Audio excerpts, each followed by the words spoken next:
What's up, everybody? Welcome back to another Bears show. I'm Ivan Vargas. It's a victory Monday. The Bears beat the Pittsburgh Steelers 31-28. It was another heart palpitating type of game. You know, the Bears had a lot of opportunities to really put the Steelers away, and the Steelers kept hanging in there. But a win is a win is a win. The Bears are 8-3, and I feel like the narrative around this team is beginning to turn. People have doubted them. They've questioned the teams that they played, the quality of the teams that they played, but again, they keep winning, and that's the biggest, the most important thing. But before we get started, like, share, and subscribe. Become a patron today at www.thetapeneverlies.com. And yes, I do have a special guest, and we'll bring him out right now. You guys love him. You know him as your favorite Bears nerd. The man, the myth, the legend, Lord Cars. Cars, where are you at? There you are. That There he might be the is. nicest thing anyone has said to me on this network, so I will take it all day, every day. Awesome. I mean, you don't get any Shayne doesn't, pat you on the back, rub your back a little bit. No, he says terrible things to me, and then says, "I'll see you in 20 minutes," right? So I guess we'll take it. Well, I guess we will. Let's go ahead and jump into it, Cars, because we haven't seen each other. We haven't talked in a while about this Bears team. Let's start with where your mind is right now with seeing how they have come from 0-2 to 8-3, the development of Caleb, but not only the development of Caleb, but the overall process of Ben Johnson's regime. From the offensive side of the ball, I'm thrilled. I think when you look at the way that Caleb has grown, and it doesn't mean that it's without warts or without issues. I still say there's still some inconsistency there, but you watch over the last few weeks how he's kind of slow rolled Luther Burden playing a bigger role and Colston Loveland playing a bigger role, right? And all of those things. Those are the things that make me very happy. I think in the past in the Bears team, we would just quickly overload a rookie and then be Mhm. like, "Man, this guy sucks. I don't understand it." And now we're letting him grow into the role. So I mean, I think I said early in the season, I didn't expect us to win a lot. It wasn't that we weren't going to try, but winning would purely be accidental, meaning like that the team is so well coached and that they're developing and coming along. And I think that's what you take the win for. So that makes me very happy. I think defensively, Lord, eh, Mhm. we're a top 5 offense, we're a bottom 5 defense. So there isn't a whole lot of talent there. So I kind of don't care about the defense or anything that they do. I'm only focused on the offense, and I feel like everything is just moving up and up. Mhm. Going to stick with the defense. Yeah. It's going to get wiped, I feel like, and I wonder if you feel the same way. I feel like Oh, there will be some guys sticking around, but then there will be some surprises that are going to be, you're going to have to cut weight with, right? You're going to have to just cut ties and say, hey, thanks, but we're going to have to go another route. And especially if you're thinking about saving money to sign Caleb, hopefully in a few years, like yep. you got to be a little more cautious with how you spend this money. So I would expect a revamp of the defense. I don't know how you feel about it. I don't know how they would go about it, but what say you? So I totally agree. Like when you look at the way the cap is set up, and obviously Montez has started to play a little bit better the last few weeks. But he's someone that I think you can restructure. But you look down the line, like you're going to move off of Tremaine Edmonds and save 15 millions in cap space next year.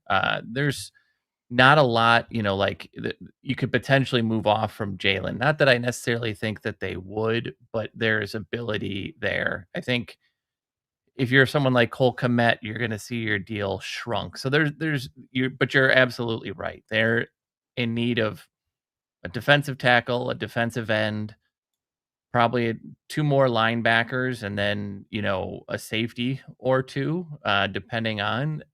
So I think you just got to look at it's gonna get redone pretty quickly, and it's the problem has always been that Ryan has not done a great job or even tried to draft defensive ends too much, but I think you just gotta go as young as you can, and so, like, Sweat's redeal will get redone, Jalen's will get redone, Dio's I expect to be redone, Grady Jarrett's expect to be redone, and I expect Tremaine Edmonds gone and off this team afterwards. Well, I would expect it. What scares me is not the lack of drafting defensive players. Yeah. It's the free agent signings, right? How many times has he overpaid a player and it's been disappointing?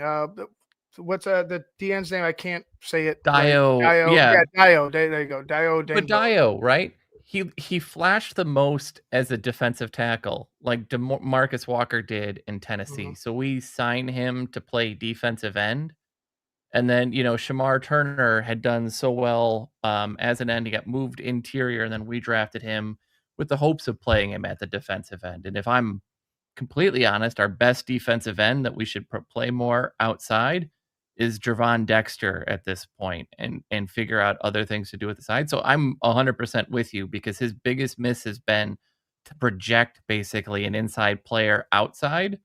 And that's right, Shane. Somebody else Yeah. loves me too. It's not just you, Oh jerk. yeah. Um, There's multiple people love you though.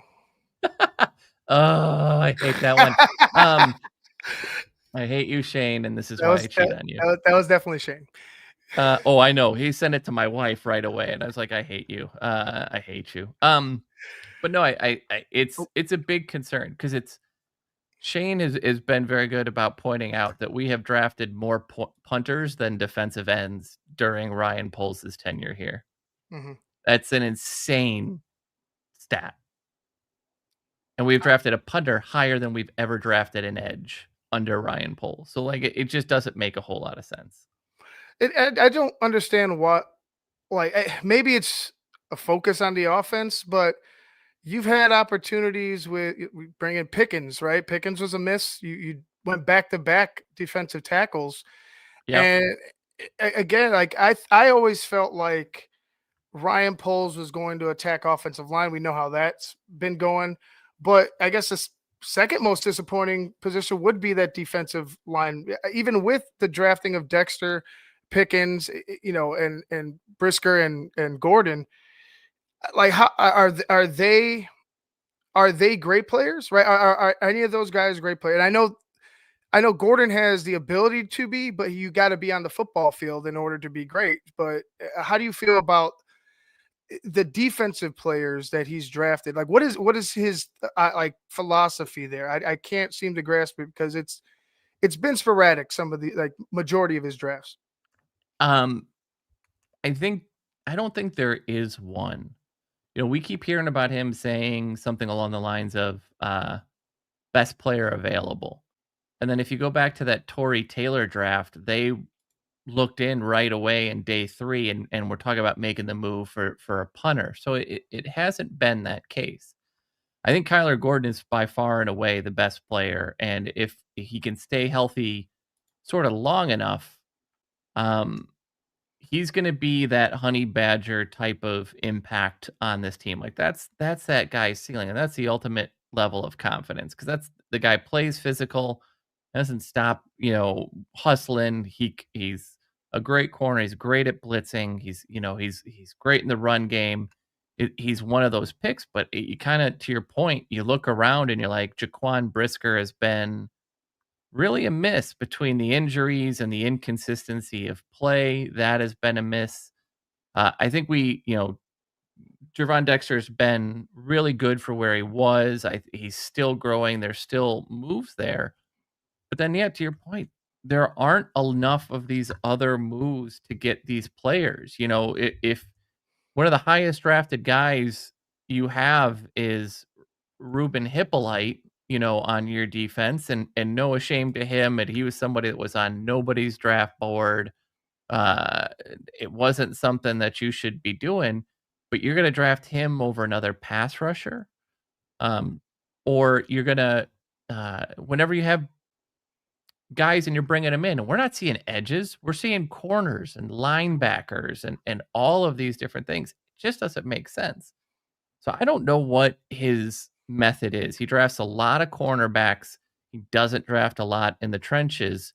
I just, for someone who understood finally this year, you have to win up front in the trenches. At least he understood that on offense. He seemed to have absolutely no clue what to do on defense. So, with that being said, then is this the Dennis Allen's draft? Like, I mean, obviously they're going to be working together, but like, would it shock you that if Dennis Allen was the guy pretty much saying, I want this player, I want that player, and Poles just goes and gets him? Unless there's a big tackle that is falling, um, I think you 100% have to, and it's gonna have to be sort of like that, first draft he had, right, where it was Kyler and then Jaquan. It can't just be one. It's gotta be a couple. Mhm. And so, yeah, I'm with you. I think this is gonna be the Dennis Allen draft. You know, they looked at him this last year when they talked about Shamar Turner, and he was all on board around that pick, and I still believe that that's, he's gonna be a player for us. But yeah, man, they're gonna be you're gonna see them loading up on, on defensive players. I think what the only thing that saves, uh, Ryan a little bit is a lot of the defensive ends that were drafted around that spot, like of some of these other players, have just not worked out. Now, Latu has, uh, after a slower first season, but most of these guys, like we heard a lot, why can't you draft Mykal Williams? Hasn't done much. Jalen Walker hasn't done a bunch.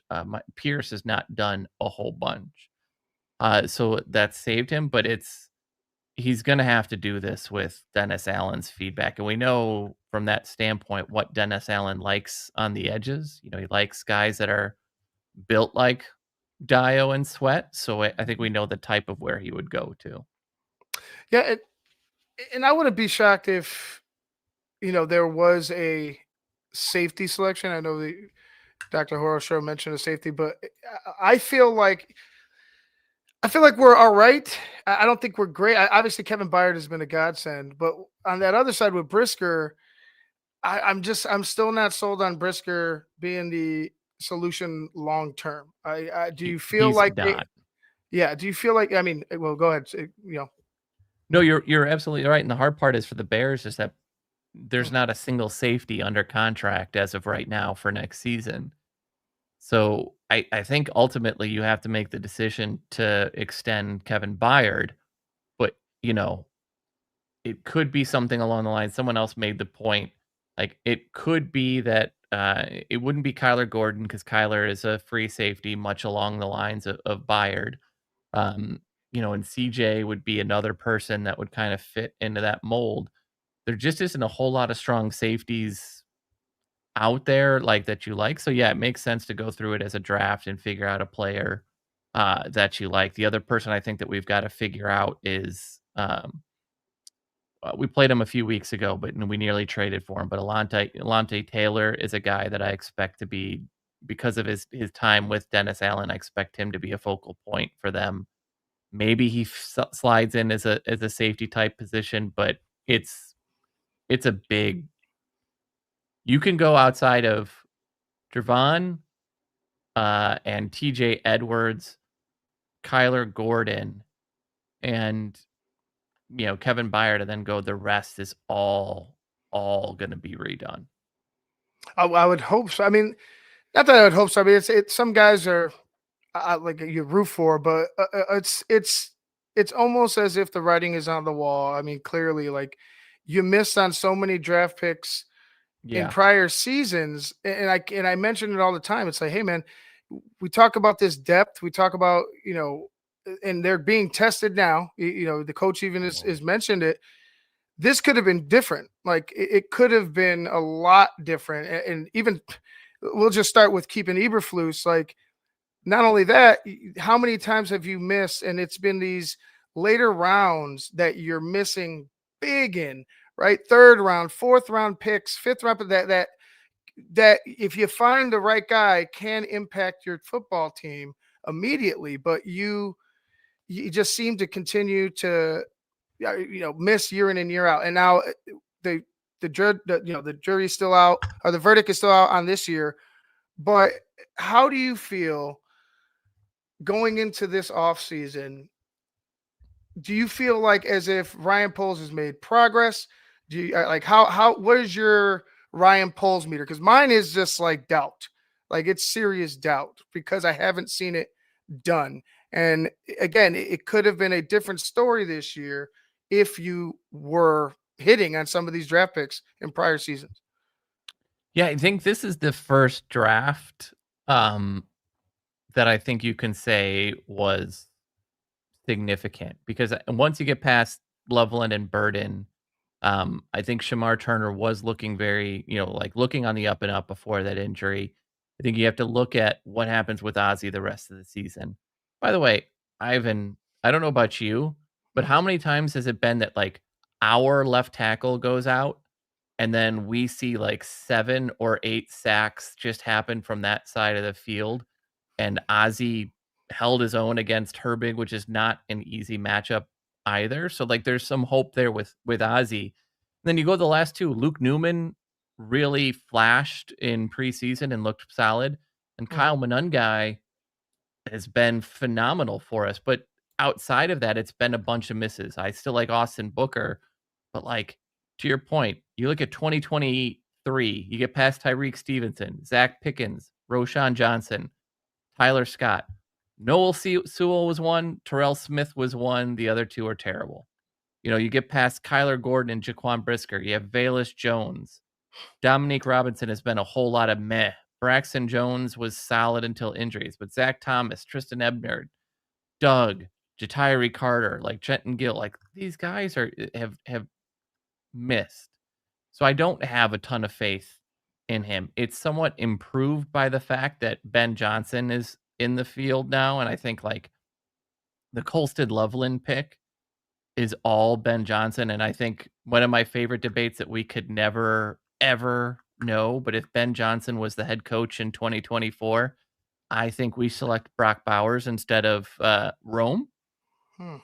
But to your other, so I don't have a ton of faith, but now that Ben is here, I have more confidence that they know the type of players that they're going over. And again, looking at what Burden is doing and what he's offering the team in Loveland, they've got specific use cases.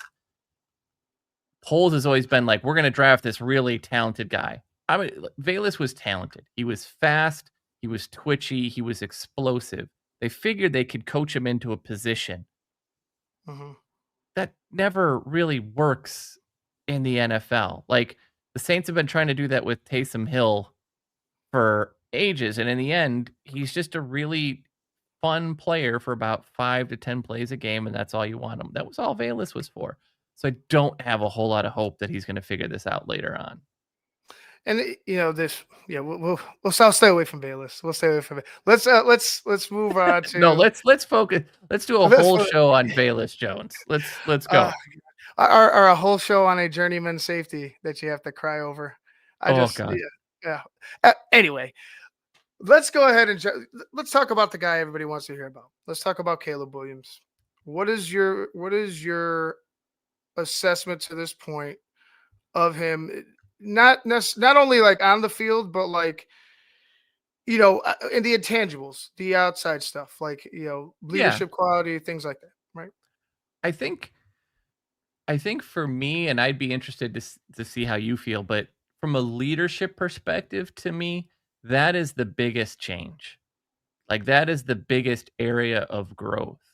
You watch him in these press conferences, or you watch those videos after they win, and if he gets a game ball, like what he's doing, and it doesn't feel like it's lip service when he's paying credit to everyone else, and he's looking forward to everyone else. I think he really struggled early on as a team player, and I think I would really Ivan, I don't know about you, but I would love like if they, when they always do the behind the music show TV shows like Yeah, years right. later, I would love a behind the scenes of exactly what that locker room was like in the Bears and especially what it was like after the Washington game. Hmm. I think that just set him up to be and it set a lot of these guys up to be completely selfish and completely kind of dickheadedness because they were looking out for their own. So I think from like a leadership perspective and everything like in that level, I'm extremely happy with the way he's gone. From a production, I'm not exactly shocked that he's not as consistent as we would want. Um, I think if you go back to what Ben has said is we've done nothing to really make this easy on him. We're not doing RPOs.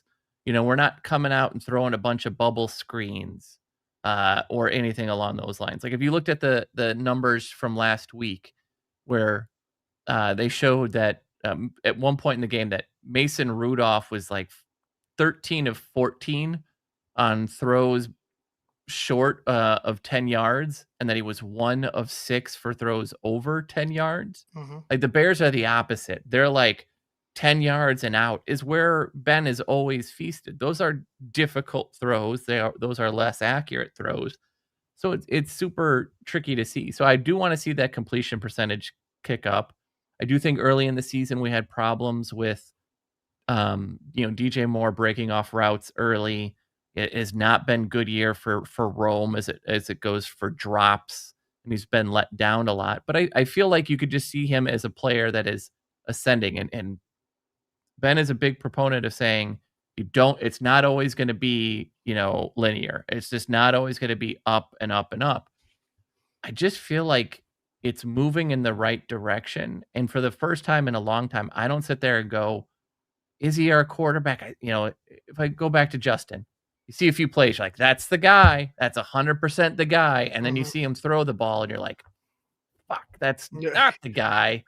I don't feel that in a game Mhm. yet. And so it's just, it feels comfortable, I guess is the way I would say. Like I feel comfortable in that he's ascending into the player that we want him to be. And, and that's where I'm pretty much at. Is I understand that he is going to have these, I guess, growing pains with the new offense, understanding Ben Johnson's mentality and what he wants and how he wants his offense operated. Yeah. Excuse me. Uh, and I see it. Like it's even if it's little improvements, right? For instance, like the Baltimore game was a pretty ugly game, but I felt like he did certain things well, right? He Yeah. did other things. He did other things. He continues to protect the football, which I think is the biggest thing, especially with a team that's obviously learning to win, growing, but is still flawed and deficient when it comes to depth. And I guess you could say um, impact players on the defense, right? Like there's a lot of things that need to be fixed and cleaned up, but he continues to protect the football, and I know people want him to give more shots and take more shots downfield, but I think for him, and mentally, as long as he continues to do that, it's you're doing something correct. Like you're not like protecting the football is the biggest thing, knowing that you have problems that well, maybe you don't have problems at left tackle as of right now.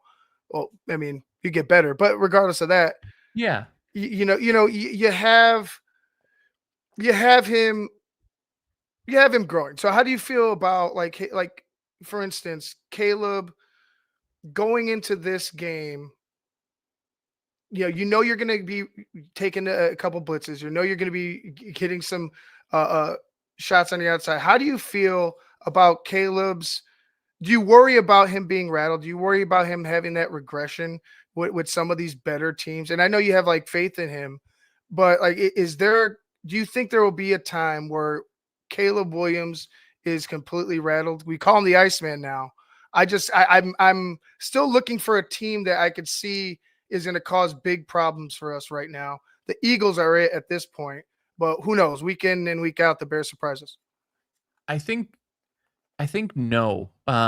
Because I think if that was gonna happen, it would have happened not this past week, but the week prior when Minnesota blitzed him 80% of his dropbacks, Hmm. and they gave a whole bunch of unscouted looks, right? It was a typical kitchen sink game By meaning, and we as Bears fans are used to those games. It's when the defense realizes the offensive quarterback ain't shit, and they've got to do everything themselves to go, make something happen. And so they're throwing everything at the wall and everything, that they can at at a guy just to try to make a miss.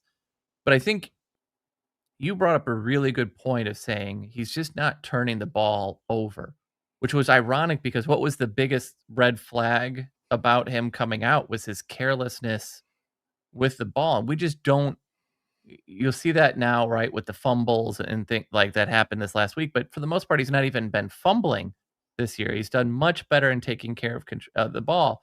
And so, no, I don't really think that I'm gonna expect him to kind of mentally be weak because I think any of those moments that happen, Ben, Declan, JT Barrett, like this coaching staff is so good. It gives them an extra layer of protection that when things go bad, there are other folks there to pump him up, to hype him up and get him moving. So I don't have those concerns of like him completely falling apart and having a JJ McCarthy or if you're watching today's game, a Bryce Young type of game where everything just you have one bad throw. Actually, I'll even take it back to I used to always joke when we had Jay Cutler that you could tell within the first 5 or 6 throws if you were gonna have a good Cutler game or a bad Cutler game, right? If this is gonna be one of those games where he's just careless and reckless or not. I don't have those fears with him. I think he's just gonna be steady. I think next year you're gonna see him be more spectacular, but I just don't have that fear of him being falling off a cliff here, and I don't if this was the Philadelphia Eagles last year, I absolutely would have been terrified, but the Eagles this year aren't the same team. I'm more terrified of Brian Flores than I am about Vic Fangio, and that doesn't mean that Vic isn't a phenomenal defensive coordinator. It's just that Brian has been so good at basically doing random parking lot plays to get to a quarterback. So I don't know. I don't feel like the Eagles believe in themselves. The game I'm circling the most is just gonna be the Browns game because Mhm. Myles Garrett is on a otherworldly tear, but that's the only one that I sit down and have any sort of concerns with him, but it's not mentally, it's just, will we have do enough to win that game? Right. And going into, and I was talking about it at the halftime and on Sunday, I was like, obviously Caleb had some issues, right? There was Yeah. accuracy issues, but I had total faith that Caleb Yeah. Williams was going to come back and lead us to victory and correct the mistakes that he made or make a play for us when we need it. And that's something that, like you said, I really haven't had that trust with any other quarterback. And Isn't it weird? it is weird. And he's only in his second year. He's still young. And it's like I just believe in the kid every single week more and more and more and more. And it's just gonna it's the ceiling, sky's the limit right now. Like his ceiling is very high. Yeah. And as long as he and I as long as Ben Johnson sticks around and he keeps this that I guess that dog mentality, good, better, best, you never let it rest. That is going to propel him to the next level and be the quarterback that he ultimately wants to be.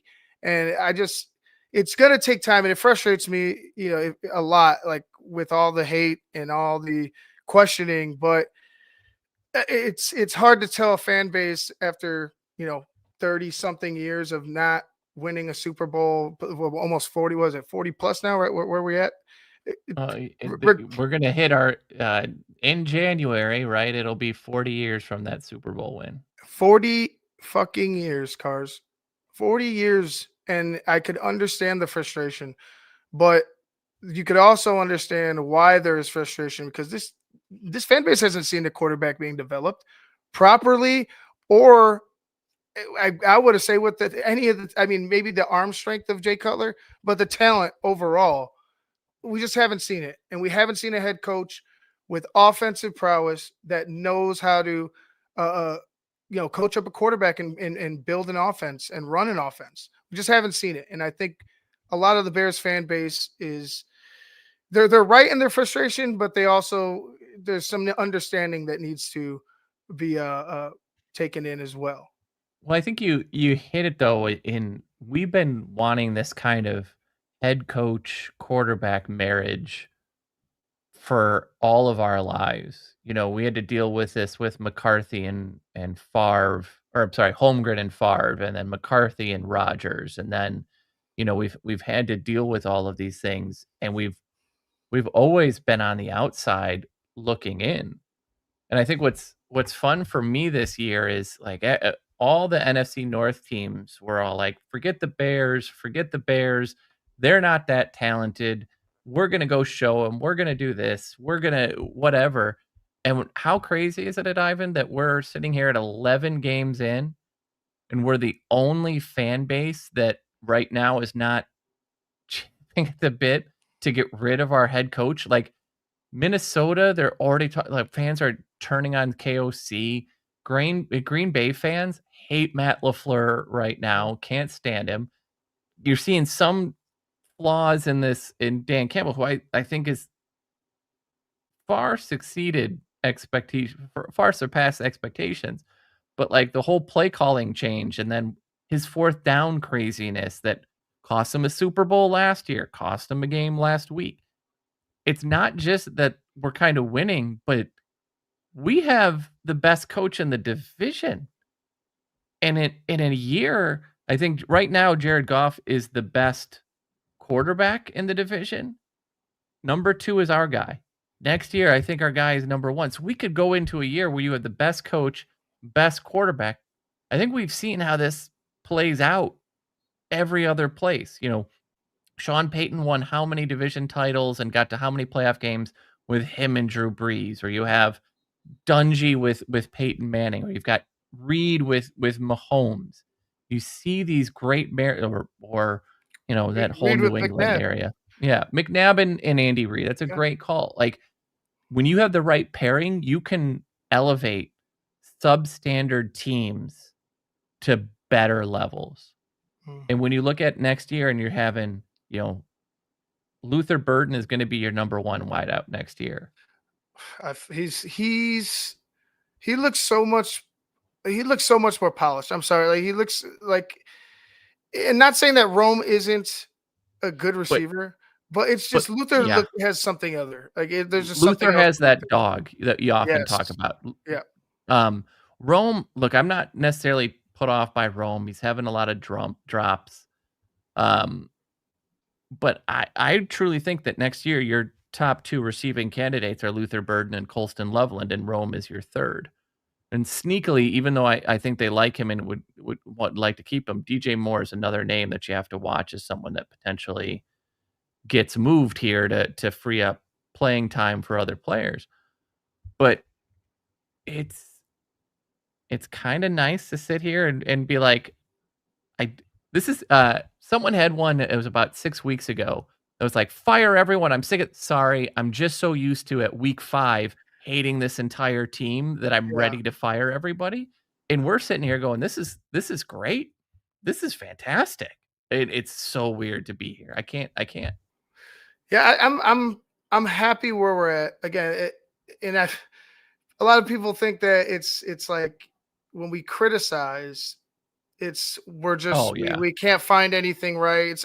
It's not that we can't find anything right. It's like we see the good, right? We're happy with the good, but we know the chinks in the armor, right? And you have to buff those out. You have to clean those out, because if you don't, you come into a game like this and you have a penalty ridden game, you're going to get beat. If you go into a Green Bay and you make mistakes, you're giving them the opportunity to beat you. And it's just going into a later in the season, if we're in the playoff hunt still and we're going to get a playoff game, those types of mistakes can't be. It just can't be. It's got to be more cleaner if we want to get to where we want to be ultimately. You're not wrong, and I think when you look at our game this week, right? I think Bears are number 1 in penalties this season. Number 2 is Philly. Like we Mm. have 87 penalties. They have 84. part of the reason they're struggling so much is absolutely those penalties. And you see that what happens, how many times in our life we're driving, we get a holding penalty. Ivan, after a penalty, where was your confidence always been that we're going to score points? In the gutter. Yeah, like negative. Somehow we're going to throw a negative 7-point touchdown to ourselves. I Hell, don't know it could be a false start. It could, you know what I mean? It's just 5 everything. yards. Yeah, Yeah. everything.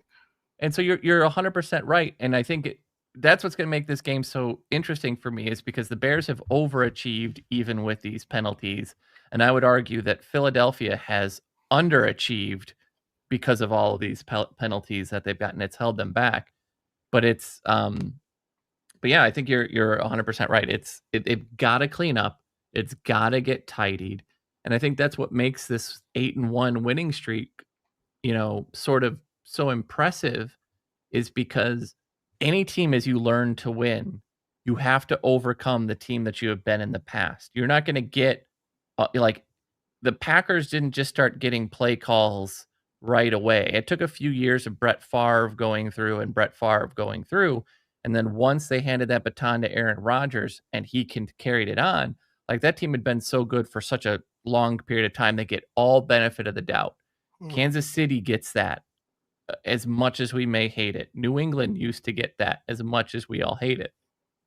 And then you look at like guys like Cam Newton, whose careers were shortened because they never got those calls because Carolina couldn't consistently win at that level. So I do think like there is room to be cleaned up.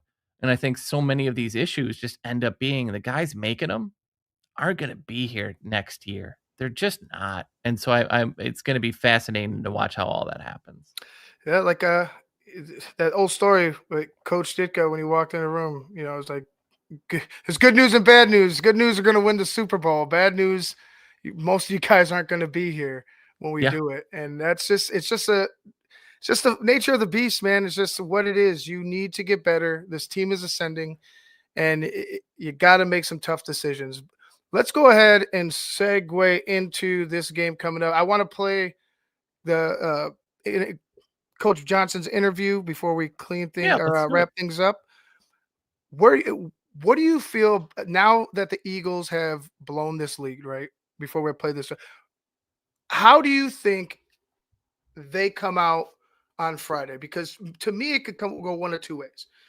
Very angry and they respond, or and listening into some of the stories that are coming out of the organization, the locker room, the frustration with the offense, they come out flat and they don't have a good game, and which is to our benefit. How do you feel that this Eagles team will respond after that? I mean, debacle against Dallas. Yeah, I don't really think I'm not as afraid of them as I have been in the past. I think what's been interesting about them and their struggle this year is Saquon Barkley's averaging under 4 yards a rushing attempt this year after being all world the previous season. And so what you've heard, the reason I'm starting there is when you've kind of understand what that offense is doing. They've been so based on this offensive line and how good this offensive line had really been. And it's just not the case this year. Uh, and with Lane Johnson out, Mhm. it doesn't feel like that's something that's getting any better. And so they're very middle of the pack in one of my favorite stats, which is they call it yards before contact per attempt.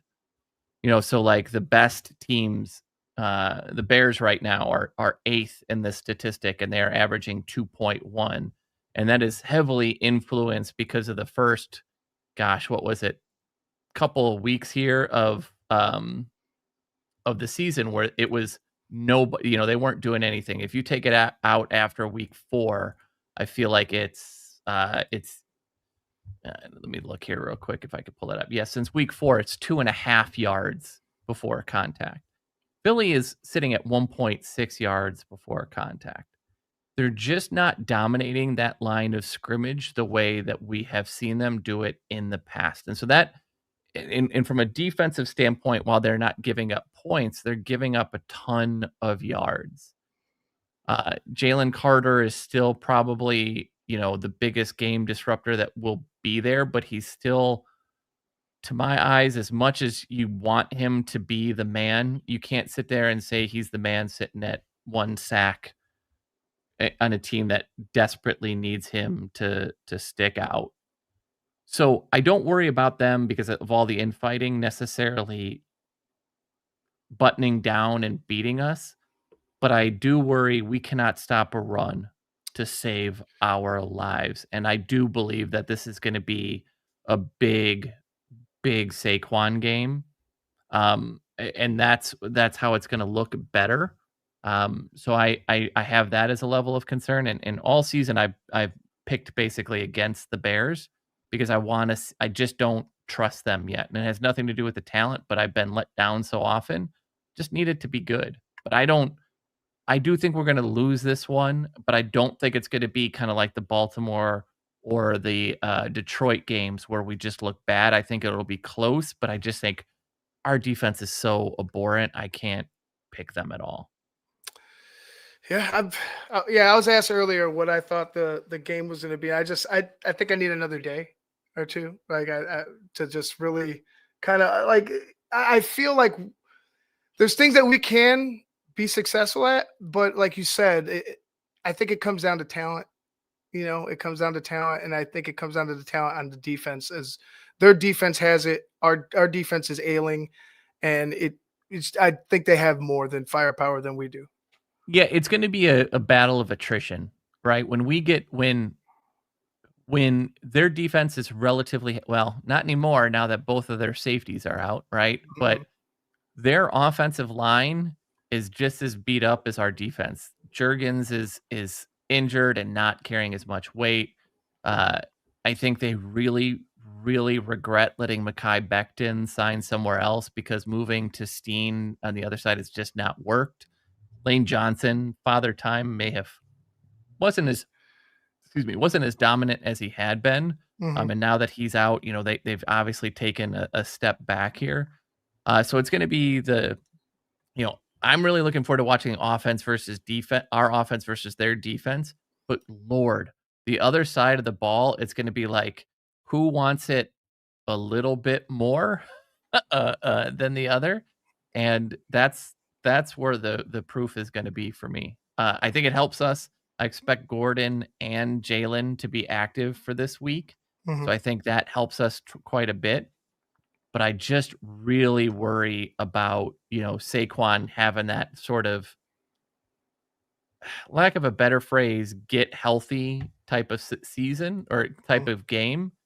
Because if you look at this, would it shock you if you knew that Saquon has had one 100-yard rushing game all season long?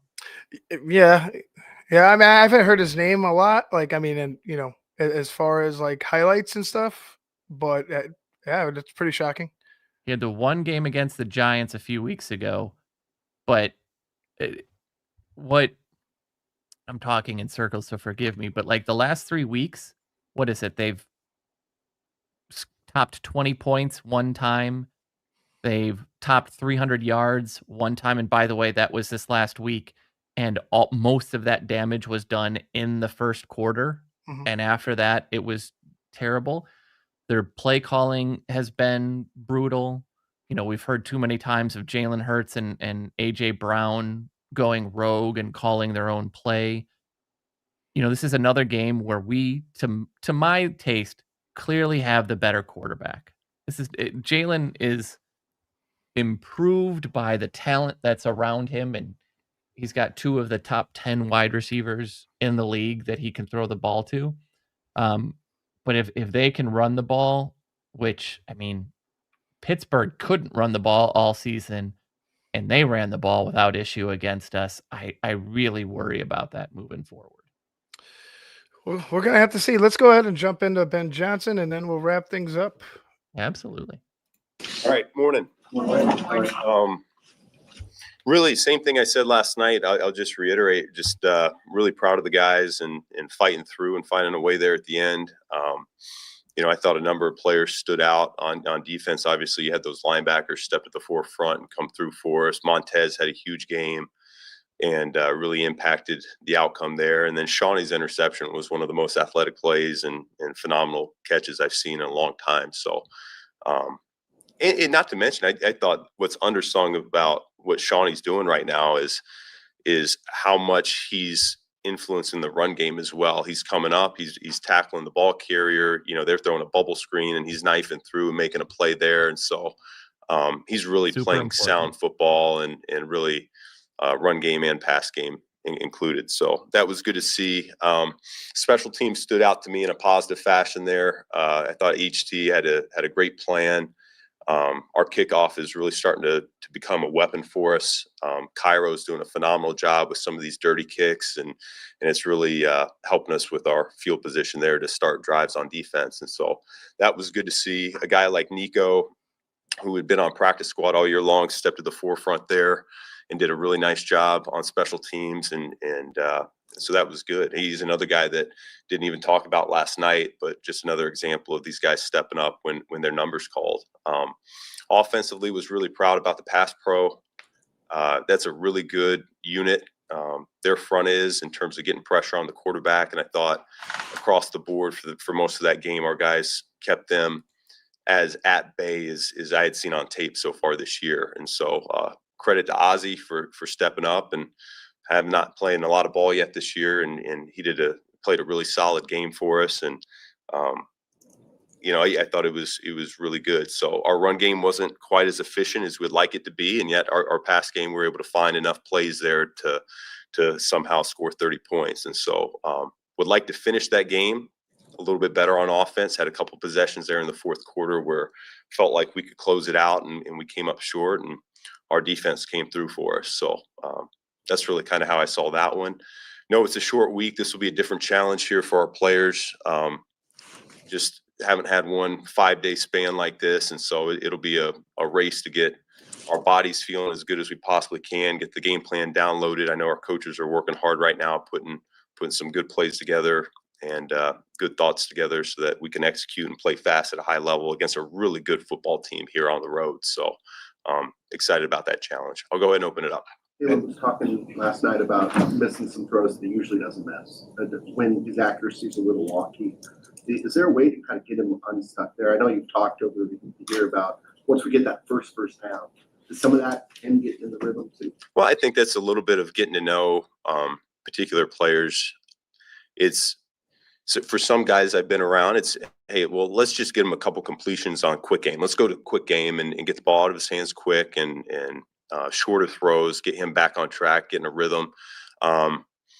Each guy's a little bit different. I don't know that that's the answer necessarily for Caleb. I have some thoughts on that, but I do think he settled down once we got through a few of those missed ones, and he ended up making some big ones for us as well. So something we'll continue to work through. When you run the play action right, you think you have burden on a post and left, and he throws high. Is that a catchable ball, do you think? Or I would like to see it brought down a little bit. Yeah. And you don't win 8 and 9 in this league without a significant level of buy-in from the players. What do you sense players are responding to that's created this surge of success? Well, I think we got the right type of guys, and that's, Ryan's really done a great job with constructing the roster that way. But the veteran leadership is outstanding. Kevin Byard, Joe Tooney, Grady, probably have 10 or 12 guys that I really lean into on a weekly basis just to get a pulse of the team. And they do a really good job of keeping the main thing in the locker room. As a coaching staff, we always try to have the right messaging for whatever that week entails, and the path to victory to team building, things of that nature. And I think it's come along really well done, but it's really those veterans that I just can't sing their praises enough. That they lead the charge there in terms of how that locker room responds each and every week, and being able to hit that reset button. And, we've had some success, and yet we go right back to work come Wednesday of last week, or this week, it'll be Monday. It's a quick turnaround. And so we got to maintain that high level of focus so that we don't falter whatsoever. Multiple players after the game yesterday gave you credit for keeping all the reserves ready to play and able to contribute. That obviously happened yesterday. What's the key to doing that? What's your philosophy of like even second and third stringers getting them ready to play in the game? Well, this is kind of what I'm accustomed to. It's where I've been in the past. This is what happens this time of year. Guys go down and someone else has to step up. And so the vision has been from the time we ended training camp that if you're a special teams player on the 53, be ready to be starting at some point on offense or defense. And likewise, if you're a practice squad player, be ready to be called up. We've tried to develop them over the course of the year. Our coaching staff, I think they do a really good job of not just coaching the guys that are going to be playing on Sunday, but making sure we're coaching the show teams as well. Guy like Kyle DeVan, I see him in that show team huddle every single day, and not just to get the right look for our defense, but also to coach up our young offensive linemen to make sure that they're developing also. So I think there's a balance of that goes on. I think those guys know that they're not just here to fill a spot. They have a big role to play in terms of what we're doing. And so when their number is called, they don't shy away from it. And what's the process been like to get Ozzie ready to play left tackle? Because the last full practice we got to see at the end of the preseason, he was second string right tackle. What have the last couple months been like? Yeah, well, we've bounced him around. Anytime if you're not a starter, then you really need versatility. And so these guys are all over the place, right side, left side. Guys are playing center. I mean, it's in and out, and that's how you continue to grow over the course of the season. And so he's done a really good job of handling that. I think all of our guys have, Jordan McFadden was up and active yesterday, and he would have been a guy, if his number was called, we would have had a lot of confidence in as well, whether it's out at tackle or inside at guard. And so it's a big credit there to our O-line coaches and the job that they've done all year long, getting these guys ready to play. Tomlin was saying the group protection. You mentioned how pleased you were with it yesterday, just from like week 1 to where we are now. Well, yeah, probably. I think more than anything is probably just the gelling of those guys. They certainly understand the schemes that we're running at a higher level. We do try to help out sometimes with our backs or our receivers or our tight ends, and whether it's presence or through chips and nudges. Just to be as firm as we can be on the edges. And but no, I think the communication aspect is at a high level. Drew Dahlman leads the charge there, making sure we got the fronts identified and we're all on the same page. And so that's always the starting point. And then the longer you go, the better you get at your technique, as long as you're approaching each day the right way. And so I think that we have. we know any more about Ruben and Tyreek, and did anything else pop up? Yeah, I had nothing from last night yet. Yeah, we'll find out later on today. I'm gonna go out and just say this: I don't care about Ruben Hib. I mean, I hope he gets healthy. Put him on IR. Put him on the practice squad. Put him inside. I don't care. It was the wrong pick. It's still the wrong pick. And it's quite honestly, like everything that I saw when I was cutting up his film still is there. It's like there was no progression. There's no growth. And he's still getting swallowed up by defensive linemen and not making plays in the secondary. It's just, it's disappointing.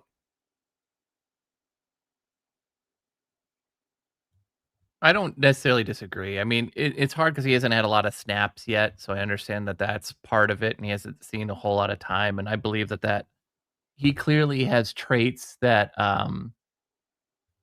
Dennis Allen likes, but he was never going to be important to this team this year, right? It was never. It was definitely a luxury pick at the point in time that we made it, because again,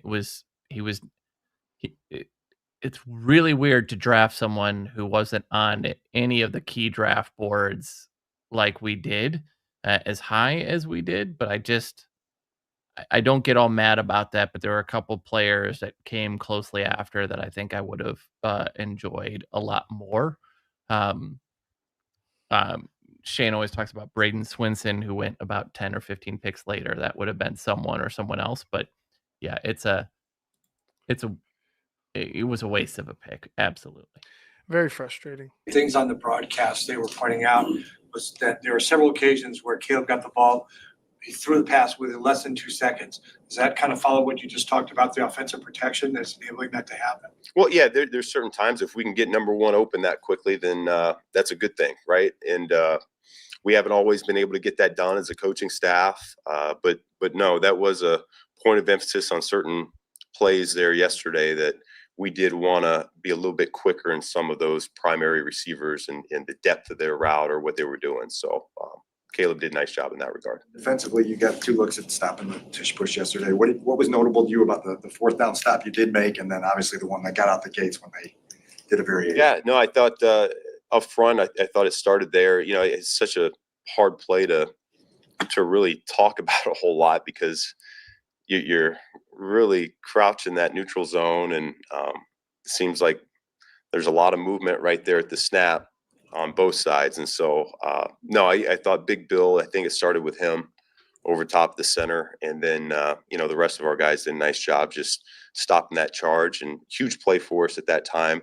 And then the second one, we probably just need to be a little bit more sound in terms of knowing what the compliments are off of that play. We haven't seen saying that the middle was tough to defend, particularly the end breakers. Caleb, play action. Is that an area where he's most comfortable throwing to the middle of the field? I think he's getting more comfortable there, and he hit a few, and then there were a couple that we were talking about a minute ago that we felt like if we bring it down just a little bit, that we could have a couple more explosives there in that game. So it's an area that he has improved dramatically since I got here. From the springtime all the way up to this point. And so I think he's got a lot more confidence throwing those things inside the numbers. Some guys get a little bit nervous and get a little bit afraid to do that. And he's not that type. He's always been a high level seam thrower or bender versus too high. But now when you're talking about the daggers or the drift routes that we have in, I think he's done a nice job of trusting the fact that he can turn his back to the defense and yet still flip around and make a decision whether he can pull the trigger or not. Ben, you mentioned Shayne. He's tied for the league leading interceptions. You have 2 corners who may come back as soon as this week, probably, maybe. How do you guys weigh his role going forward? Yeah, that's the fun part, isn't it? No, he is he's done a phenomenal job, and I think he has certainly earned playing time. And you mentioned Ozzy. What specifically about his performance yesterday really stood out as you went back and watched? Consistency. He didn't miss a beat there.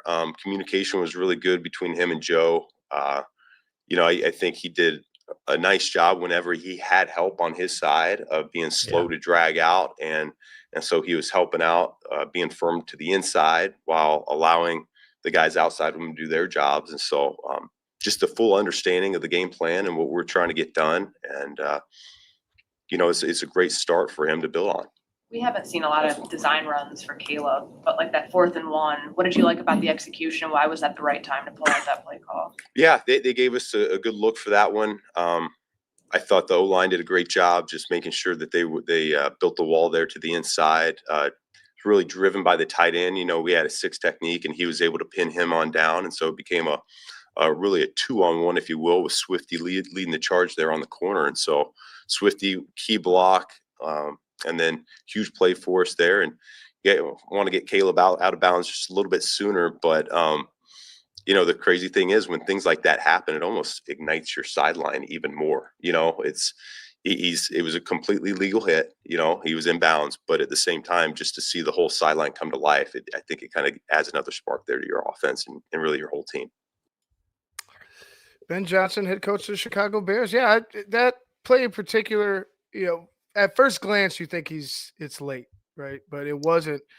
And I was very happy that they did react because we've seen, remember Tevin Jenkins in Minnesota where you're getting slammed to the ground and he went after the guy. And then who was the guy? Larry Borum. No. It was the ex-Seahawk. Oh, Ifedi? Yeah, it was it. Jermaine Ifedi. Jermaine Ifedi goes and snatches Tevin, and it was like you big pussy. Like, go ahead and fight for your fucking guy, man. Like, why aren't you there with Tevin? You know what I'm saying? Like, that's the mentality they have. And to see the first guy going up is CJ Gardner-Johnson. Love that. And That's I why he's also here. yeah, and I also love that they didn't get a penalty on top of it. They made it be known, and then they put their play to the field and answered. Yeah, I was very happy about that. Didn't like the hit. Thought other quarterbacks might get that call. Probably every quarterback gets that call, possibly, but who knows? Well, I think again, remember the rumors had always been that the team is not a fan of Caleb. We've heard that Mhm. various utterings that he wasn't. If he wasn't liked, nobody's getting up at that moment. Nobody's doing any of the things that they did. So again, it just shows you how united the team is. And I think you nailed it. Like that's why you go get a CJ Gardner Johnson. Like it's just what he's there for, right? Like he's there to cause havoc, to bump people up, to get a Javon Wims to punch him in the face for no real reason. That's you need guys like that, and we haven't not never, but we haven't had that type of guy probably since Akeem Hicks and Kyle Long stepped out of the Bears jerseys. We just haven't had those enforcer types or those types that fed off of that type of activity, and now we do. Yeah, and I hope that and I feel like it will. They'll have to show some of that in this game. This game is going to be, Oh, to with be Jalen more. Carter, it's gonna Oh be, yeah, yeah. it's going to be a dogfight. I imagine it being a dogfight, and I hope it is. I think a dogfight in a game like this would be a nice test, win or lose for the Chicago Bears, as young as they are. But you know, It's You're yeah, right, it's just like Baltimore was and mhm. Detroit was early. It's a good measuring stick of where you are. Obviously, early, we weren't in a good enough place, but where we are now is night and day different even from prior. So, you're right, it's a good game, it's a good matchup, it's a good way for us to figure out where we are before we go play the Packers in 2 out of 3 consecutive weeks, and then, we go to play the 49ers in Detroit. Like, this is a game that if we wanna make the playoffs, we absolutely have to win. Um, and so, yeah, it's gonna be good to see where we measure up and where we line up against all of that. I'm hoping for a win. It's just I know it's going to be tough, but Cars, love you, man. Thank you so much Of for coming course. on, dude. It's been fun talking with you. I was like, I told you, I was like, I need to talk to Cars. I haven't talked to Cars at all. I would need to get, and obviously I watched the show. I tune in as much as I can, but it's like I just wanted to get that conversation going between you and I loved it. It was great tonight. Well, I appreciate you having me, and as always, I can imagine, after having seen your son run rampant, uh, in a bar, when we all got together, I can only imagine what home life is for you chasing him around, because we all know they don't slow down as they realize the access they have to everything. So, uh, not having a lot of time is kind of expected for you right Yeah. now with the Oh, yeah. age of everyone, for Oh yeah, sure. he's definitely a climber and a jumper, and he would Uh, actually. I'm actually pretty happy he tackles, so yeah. we'll let him go with that. But Perfect, anyways, perfect. Cars, appreciate you, man. I'll let you go here, Anytime. guys. Make sure you check out Cars Keys on Thursday. Great show. Obviously, you have to go back to the old ball and chain with Marsaw. So I'm sorry, I know, it's depressing, that your guy, hall pass is over. It's uh, revoked.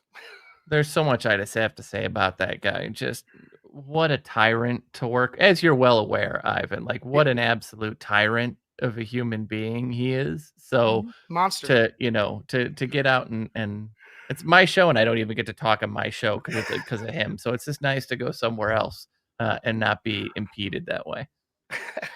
All right, buddy. I'll let you go. Good talking to you. Alright, thanks, everybody. Later. Guys, Matt Carson says Bears Nerd Cars Keys on Thursday. Make sure you guys check it out. Oh man, I got really small here. There we are. Make sure you guys check it out. The Bear Down with Big Steve will be tomorrow. Tomorrow, Tuesday, Bear Down with Big Steve. Wednesday, of course, keeping it 100 with the boys. And Friday, I and Jose and hopefully Steve will be at Casa Humilde again in Forest Park for the pregame show. Bears Eagles. It's going to be a good one. I feel it in my bones. It's going to be one of those games where it's back and forth, and I think I'm just going to keep my predictions for Wednesday. But anyway, guys, I'm Ivan Vargas. I appreciate you guys. Make sure you like, share, and subscribe to the Tape Never Lies Network. Become a patron today at www.thetapeneverlies.com. Bear down. We'll see you guys later.